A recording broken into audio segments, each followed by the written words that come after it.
Hi, I'm Kelly. On behalf of Expert Village, I'm going to show you some tips and techniques that you can use when you're applying a powder foundation. So there's a few things that you want to take into consideration when you're trying to determine what type of tool is going to work the best for you when you're applying your powder foundation and what kind of technique you want to use. So one thing, of course, the most important thing you want to take into consideration is what type of coverage you want. Now, if you have like any discolorations or anything like that you want to cover, you definitely would want to use either your sponge technique or your foundation brush technique. That's going to give you a little bit fuller coverage. If you're just looking for something just to kind of either bum around the house in, or you're going to run to the grocery store really quick and you just want something to kind of even your skin tone, you may want to use the fan brush technique.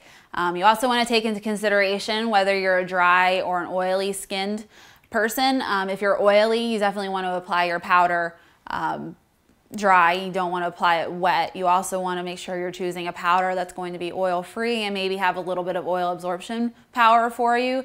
If you're a drier skin person, I know a lot of drier skin people have a tendency to kind of shy away from your powder foundations because they do have more of a tendency to settle on any flaky patches or anything like that. So you may want to choose a powder foundation that you can apply wet, or choose even a mineral powder foundation will work really well for you because those have a tendency to bind with the skin more. So those work really well for either dry or oily skin people.